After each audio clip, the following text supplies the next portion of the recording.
आज में जो विवाद हम लोग तय करते हैं, कोशिश करते हैं कि जितना हो सके अपने साथियों से बातचीत करके निर्णय लिया जाए। आप देख रहे हैं कि वंशराज के जहां हम लोग यहाँ रहते हैं, इसको आप घर कह लीजिए, कार्यालय कह लीजिए, इसका दरवाजा एक दिन भी बंद नहीं हुआ है।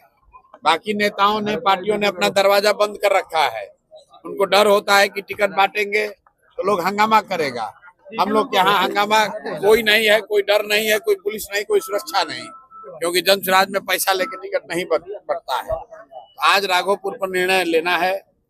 राघोपुर जा रहे हैं, वहां पर जितने साथियों ने, जितने कार्यकर्ताओं ने, जनसुराज के परिवार के सदस्यों ने राजद के वहां पर जो उनका आधिपत्य है उसके खिलाफ जनसुराज की बात को घर घर पहुंचाया है। उनके साथ जाकर बैठेंगे, कुछ लोगों से मुलाकात करेंगे, उनके साथ बैठकर उनकी जो भावना है उसको समझने का प्रयास करेंगे, ताकि कल जब केंद्रीय कमेटी की बैठक हो तो उसमें उनकी बात को शामिल किया जाए।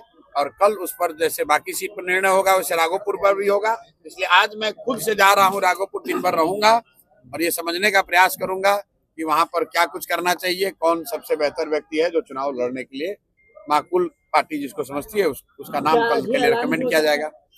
ऐलान तो भैया पार्टी करती है, पार्टी टिकट का ऐलान तो मैं नहीं करता हूँ। पार्टी सही रहा तो क्या आप चुनाव लड़ेंगे वहाँ से? वहाँ के लोग जो तय करेंगे वो किया जाएगा। यादव 2 जगह चुनाव लड़ने की बात कह रहे हैं। मेरे भाई, अगर हमारे लड़ने की बात सुन के तेजस्वी यादव को राघोपुर छोड़ के भाग जाना है। मेरी आईडी में कुछ 2 जगह से तो उनको लड़ना ही पड़ेगा। खाली ये चर्चा चल रही है कि प्रशांत किशोर जनसुराज वहां लड़ने आ रहा है तो तेजस्वी यादव दूसरी सीट खोज रहे हैं। उनका भी हालत वही होगा जो राहुल गांधी का अमेठी में हुआ, छोड़कर गए वायनाड तो अमेठी से ही हार गए। इसलिए मेरे भाई आज जा रहे हैं, अभी चर्चा शुरू हो रही है, अभी तो चुनाव अब शुरू हो रहा है, घबराइए नहीं, आगे आगे देखिए क्या होता है। एनडीए में सीट से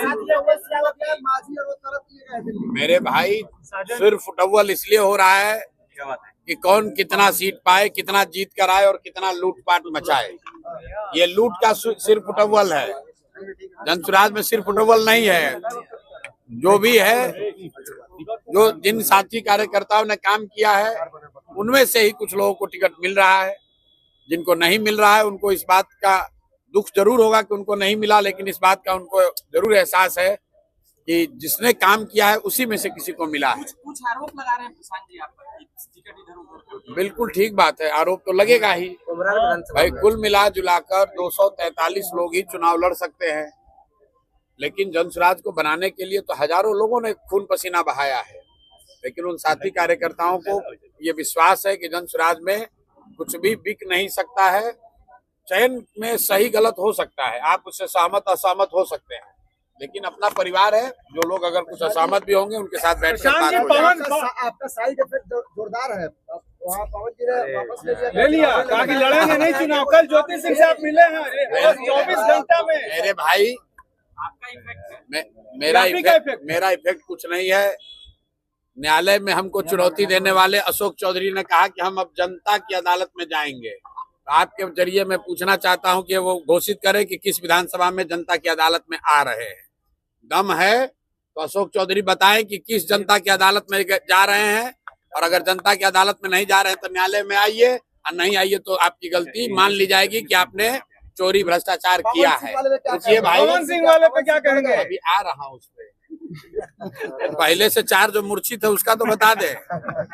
जो 4 लोगों ने कहा कि जनता तय करेगी, तो जनता तो सरकार बनाएगी। तुम 4 भ्रष्ट लोगों को जवाब देना है। तो दिलीप जायसवाल, सम्राट चौधरी, मंगल पांडे और अशोक चौधरी को अनाउंस करना चाहिए कि किस जनता की अदालत में जाएंगे, कौन सा विधानसभा से चुनाव लड़ेंगे, ताकि जनसुराज का कोई ना कोई सिपाही इन भ्रष्टाचारियों पर से इनसे पूरा हिसाब किया जा सके। पवन सिंह से हमारा कोई झगड़ा नहीं है। मैंने कल भी कहा था, पवन सिंह जी हमारे मित्र हैं और भाजपा में है, कहाँ है उससे मतलब नहीं है, हमारे मित्र हैं। उनकी पत्नी कल आई थी, जैसा कि आपके सामने आई, प्रेस के सामने मैंने जो कहा।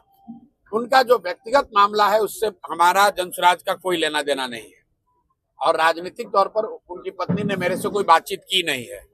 जैसा आप बता रहे हैं, पवन सिंह जी ने कहा है कि वो चुनाव नहीं लड़ेंगे, तो ये उनका और भाजपा का मामला है, उस पर हम लोग को कुछ नहीं करना। डर आपका है, डर आपका है, डर आपका है। अब भाई ये डर है कि क्या है, ये तो जाके आप उनसे पूछिए, अशोक चौधरी से पूछिए कि ये डर है कि प्रशांत किशोर का डर है कि तुम्हारे अपने किए गए भ्रष्टाचार का डर है। डर आदमी को अपने कर्मों का होता है। अगर आप गलत काम करेंगे तो आपको डर लगेगा। हम लोग गलत काम नहीं करते हैं, कोई डरने की बात नहीं पावर है। स्टार आपसे डर गया? हमसे क्यों डरेंगे भाई? हमारे कोई पवन सिंह से थोड़ी झगड़ा है। हमारा पवन सिंह से कोई झगड़ा नहीं, हमारे मित्र है। सुनिए पवन, हाँ बिल्कुल, तेजस्वी को इसलिए डरना चाहिए कि राघोपुर की जिस जनता ने मुख्यमंत्री बनाकर रखा है, उप मुख्यमंत्री, उनके माँ बाप को, राघोपुर की जिस जनता ने उनको उप मुख्यमंत्री बनाया, उस राघोपुर की जनता, वहाँ के बच्चे, वहाँ के परिवार, वहाँ की महिलाएं किस कष्ट में जी रही हैं, इसकी चिंता तेजस्वी ने नहीं की है, इसलिए उनको डरना चाहिए।